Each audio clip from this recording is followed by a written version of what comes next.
Bon vendredi à tous et à tous, mesdames et messieurs, le journal. Dans le cadre, entre autres, du déploiement du FCC au Kasaï oriental, Emmanuel Ramazani Chadari vient de nommer le gouverneur Alphonse Boïka-Sonji son directeur de campagne dans cette partie orientale du Kasaï. C'était au cours d'un point de presse tenu à Mbujimayi devant un public nombreux venu ovationner le dauphin de Joseph Kabila, Emmanuel Ramazani Chadari, ce vendredi 9 novembre. Dans la province du Tanganyika, les barrières et certaines taxes ont été supprimées dans les 6 territoires. Cette suppression qui touche plus les motos, les vélos et les étalages de marché vise à encourager les initiatives privées de la population pour participer à l'essor économique de la province du Tanganyika. Une page noire dans ce journal, la presse congolaise en deuil. Elle a perdu le journaliste sportif Papi Bassakissa Loutete de la radio-télévision nationale congolaise. Âgé de 50 ans, Papi Bassakissa s'est fait remarquer par ses brillantes interventions télévisées pendant les rencontres de l'EPFKIN dans les années 90. Il a rendu l'âme à l'hôpital Saint-Joseph de Kinshasa de suite d'une longue maladie. Que son âme repose en paix. Deuxième jour de l'équipe du Front commun pour le Congo à Mbujimayi, dans le Kasaï oriental. C'est devant un public nombreux venu encore une fois ovationner le dauphin que s'est tenue la conférence de presse du Front commun pour le Congo ce vendredi 9 novembre 2018 à l'hôtel Métropole à Mbujimayi. En liminaire, le coordonnateur Néhémie Mouilania a retracé l'historique du FCC qui est une idée originale de Joseph Kabila pour unir tous les Congolais autour des idéaux de la patrie. Ensuite, le Premier ministre Bruno Tshibala a présenté à la presse Emmanuel Ramazani Chadari, le félicitant d'avoir passé toute sa vie à servir le Congo. Pour sa part, Emmanuel Ramazani Chadari a précisé qu'il n'est pas venu à Mbujimayi en campagne électorale. Le candidat du FCC a invité la population du Kasaï oriental à ne pas se laisser distraire car le 23 décembre 2018, il y aura bel et bien élection. À une question de la presse sur le choix du Kasaï oriental sur cette première descente, Chadari a indiqué « Ce n'est ni mauvais ni interdit de commencer par le Kasaï oriental. Mais je sais une chose, je suis aimé par les Kasaïens. » Enfin, Ramazani Chadari a annoncé avoir nommé Alphonse Boïka-Sonji comme directeur de campagne et coordonnateur du FCC pour le Kasaï oriental. Le renominé a été installé sur le champ par le coordonnateur national du FCC, le professeur Néhémie Mouilania Wilonja, sous les acclamations du public. Félix Tshisekedi sera présent à Genève et pour l'UDPS. Il est bien entendu qu'il est le candidat naturel de l'opposition à la présidentielle de décembre, a dit Abraham Lwakabwanga, ancien porte-parole de Fachi, nous rapporte Top Congo FM. À cet effet, l'opposition congolaise s'est réunie à Genève ce vendredi 9 novembre pour désigner son candidat unique. Pour ce porte-parole de Fachi, il ne s'agit pas d'une distribution d'un deal politique. Il estime que si un autre candidat est désigné, il est peu probable que l'UDPS l'accepte, le fait qu'elle soit la première formation de l'opposition. Il y a lieu de noter que ce dernier jour, Jean-Pierre Bemba et Freddy Matungulu, 2 de 7 leaders présents à la réunion de Genève, ont plutôt insisté sur le profil du futur candidat unique. Ce critère, à l'inverse du poids politique de son parti, est moins favorable à Félix Tshisekedi, qui n'a aucune expérience de gestion, écrit Top Congo. Mais certains observateurs pronostiquent en faveur de Fachi, vu que Vital Kamerhe est accusé d'homme caméléon et le manque d'ancrage de Fayulu avec la population. Ouattansi, le 11 novembre, n'est que dans 2 jours. Faut-il revenir au bulletin papier en lieu et place de la machine à voter pour le seul scrutin présidentiel prévu le 23 décembre prochain en RDC, tel qu'on proposé il y a quelques jours par Monseigneur Fridolin Ambongo, nouvel archevêque de Kinshasa? Tel n'est pas le cas, a répliqué Lambert Mendeo Malanga, ministre congolais de communication et des médias. C'était ce vendredi 9 novembre sous les ondes de la Radio France Internationale.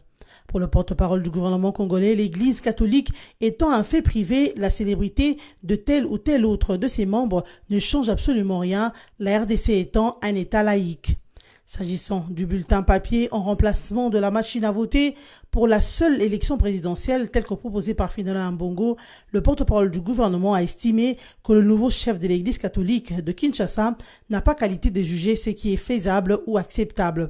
Il n'a pas la technicité de dicter à la commission ce qu'il faut faire, a-t-il martelé. Poursuivant, il a expliqué qu'au dialogue du centre interdiocésain sous la médiation des évêques, la commission électorale nationale indépendante a été invitée pour proposer à la nation des mesures de rationalisation du processus. Elle a décidé de ces mesures et maintenant, les élections seront conduites selon ces mesures. Il n'appartient pas à un archevêque, fût-il une célébrité, de se substituer au législateur ou au pouvoir constituant, a-t-il enfoncé, avant de souligner que la CENI conserve son indépendance vis-à-vis des acteurs politiques et sociaux dans l'Église catholique. Sur le volet des invalidations, particulièrement pour le cas de Jean-Pierre Bemba à la présidentielle, Mende a expliqué que la Cour constitutionnelle avait jugé qu'une personne condamnée pour subornation de témoins est une personne condamnée pour corruption et la Constitution congolaise frappe de l'éligibilité toute personne condamnée pour corruption. Il n'appartient pas à un évêque de soutenir que la Cour s'est trompée.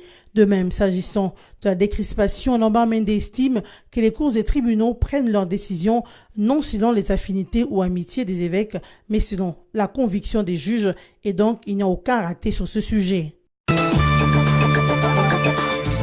La Commission électorale nationale indépendante a tenu à éclairer l'opinion en répliquant aux propos du candidat à la présidentielle Shekomba. Ce dernier a, à l'issue de la réunion que lui et ses informaticiens avaient eue avec la CENI, déclaré que les photos sur les bulletins à imprimer de la machine à voter étaient invisibles et que cela créerait de la confusion aux électeurs les jours du vote.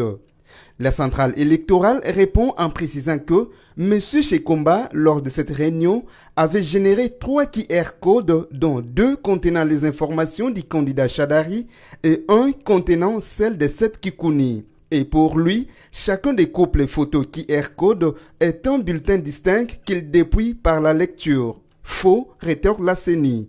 Pour preuve, à l'issue du dépouillement de Shekomba, on a eu droit à 2 bulletins portant la photo de 7 Kikouni, dont 2 voix, et 1 bulletin portant la photo de Chadari, donc 1 voix. En réalité, précise la CENI, on devrait avoir 2 voix pour Chadari et 1 seule pour Kikouni. Pour la centrale électorale, Shekomba n'a pu rien démontrer en rapport avec la machine à voter, comme il le prétend dans les médias. Ce qu'il présente, ajoute la CENI, n'a rien à voir avec la réalité de la machine à voter qu'il ignore.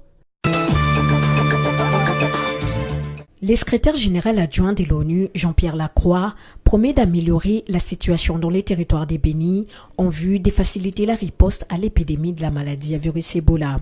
Il s'est ainsi exprimé le jeudi 8 novembre à l'issue de la visite effectuée à Kinshasa avec le directeur général de l'OMS. Jean-Pierre Lacroix salue les travaux qu'abattent les gouvernements congolais, les agences onusiennes et les différents acteurs engagés dans la riposte à cette maladie. Pour faire face aux défis sécuritaires, Lacroix appelle les communautés à s'engager dans ces combats, car pour lui, améliorer la sécurité dans cet environnement, c'est de la responsabilité de tous. En dehors de la situation sécuritaire, le secrétaire adjoint de l'ONU a aussi évoqué des défis dans ces combats contre Ebola. Il s'agit de la méfiance de la communauté locale ainsi que la force densité et les mouvements des populations. Rappelons que Jean-Pierre Lacroix, respectivement secrétaire général adjoint de l'ONU, et Théodrance Adamans, directeur général de l'OMS, sont en visite en RDC depuis le lundi 5 novembre courant.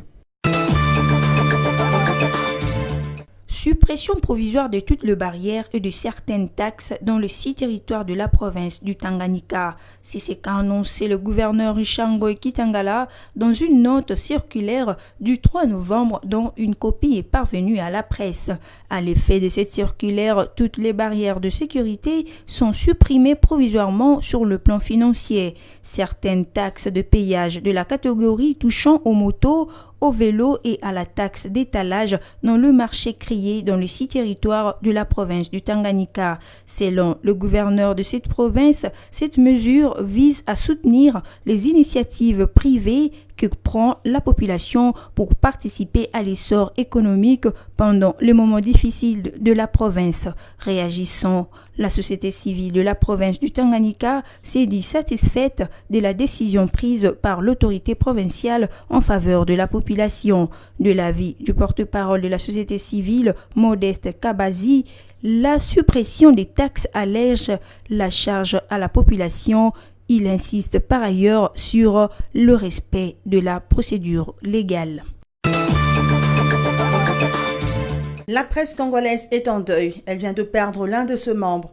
Papi bienvenue Basakissa Lutete Lukusa, décédé ce jeudi 8 novembre 2018 à l'hôpital Saint-Joseph situé entre la 14e et la 15e rue dans la commune de Limete. Papi Basakissa, qui a tiré sa révérence à l'âge de 50 ans, était l'un des talentueux chevaliers du micro et l'un des premiers commentateurs sportifs sur la chaîne privée Raga TV. Papi Basakissa, appelé affectueusement Ya Papi, s'est fait remarquer par ses brillantes interventions à la télévision à l'occasion des rencontres de l'entente provinciale de football de Kinshasa et PEFKIN en sigle au milieu des années 90. Il nous quitte après une longue expérience à la radio-télévision nationale congolaise, la RTNC1, où il a œuvré en tant que journaliste sportif. Il laisse derrière lui une veuve et des orphelins, parmi lesquels Basakissa Gulit et Jason Mayele Basakissa, ses deux fils qui marchent déjà sur ses traces. Vu que la disparition de Basakissa Lutete Lukusa n'affecte pas que la RTNC1, mais le monde médiatique tout entier, BSC TV présente ses condoléances à la famille biologique du confrère décédé et adresse ses encouragements à toute la presse congolaise. Place à présent au rappel de principaux titres. Dans le cadre, entre autres, du déploiement du FCC au Kasaï oriental, Emmanuel Ramazani Chadari vient de nommer le gouverneur Alphonse Kassanji son directeur de campagne dans cette partie orientale du Kasaï. C'était au cours d'un point de presse tenu à Mbujimayi devant un public nombreux venu ovationner le dauphin de Joseph Kabila, Emmanuel Ramazani Chadari, ce vendredi 9 novembre. Dans la province du Tanganyika, les barrières et certaines taxes ont été supprimées dans les 6 territoires. Cette suppression qui touche plus les motos, les vélos et les étalages de marché vise à encourager les initiatives privées de la population pour participer à l'essor économique de la province du Tanganyika. Une page noire dans ce journal, la presse congolaise en deuil. Elle a perdu le journaliste sportif Papi Basakissa Lutete de la radio-télévision nationale congolaise. Âgé de 50 ans, Papi Basakissa s'est fait remarquer par ses brillantes interventions télévisées pendant les rencontres de l'EPEFKIN dans les années 90. Il a rendu l'âme à l'hôpital Saint-Joseph de Kinshasa de suite d'une longue maladie. Que son âme repose en paix. Fin de ce journal. Merci de continuer à nous suivre.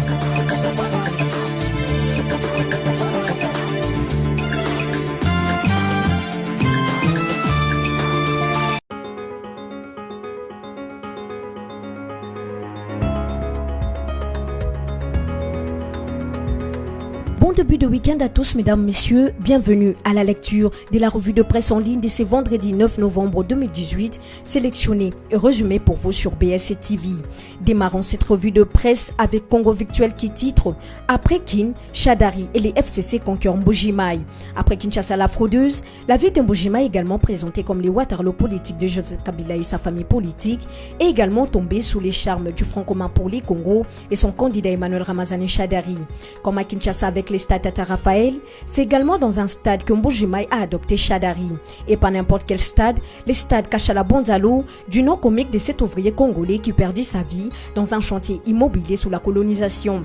Arrivé dans la capitale diamantifère ce même jeudi 8 novembre 2018 en après-midi, Emmanuel Ramazani Chadari, qui a été précédé un jour plus tôt par Bruno Chibala et une forte équipe du FCC, a dû s'effrayer le chemin à l'aéroport de Bipemba pour pouvoir gagner les stades qui étaient déjà pleines comme un œuf. Les 30 000 places assises de ces stades étaient déjà remplies pour accueillir tout le monde, surtout ceux qui étaient à l'aéroport après l'arrivée d'Emmanuel Chadari.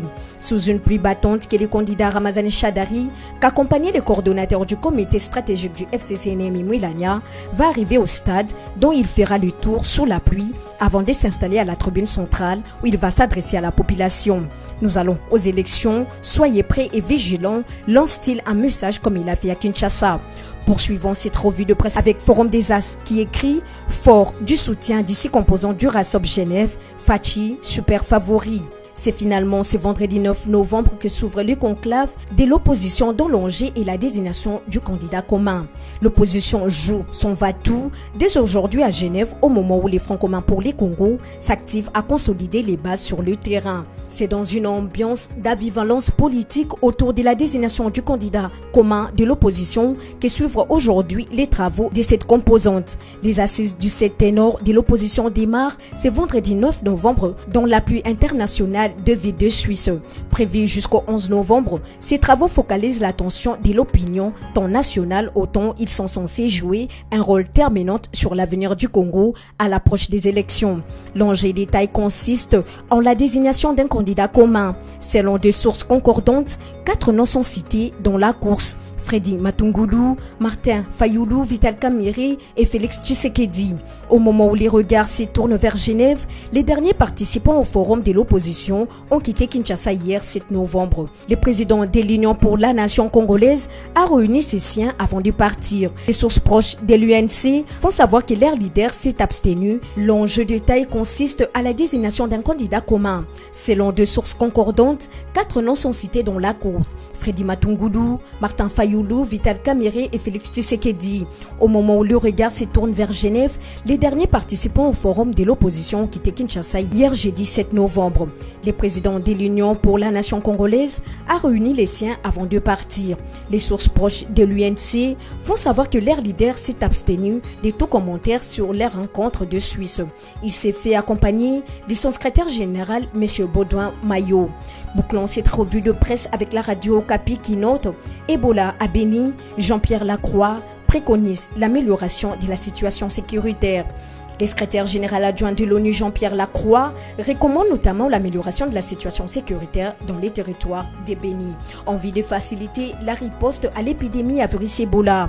Lors de la conférence de presse tenue jeudi 9 novembre à Kinshasa, il a salué les travaux qu'abattent les gouvernements congolais et l'agence onusienne et les différents acteurs engagés dans la riposte à cette maladie.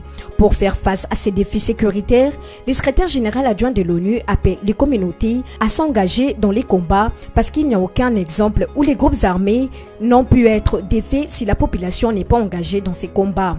En dehors de la situation sécuritaire, il a aussi épinglé 2 autres défis dans les combats contre Ebola. Il s'agit de la méfiance de la communauté locale ainsi que la forte densité et le mouvement de la population. Jean-Pierre Lacroix a aussi fait savoir que la MONUSCO travaille en collaboration avec les forces armées de la RDC pour combattre le groupe armé avec un mandat d'appui à l'armée congolaise. Cette revue de presse est terminée. Merci de nous avoir suivis.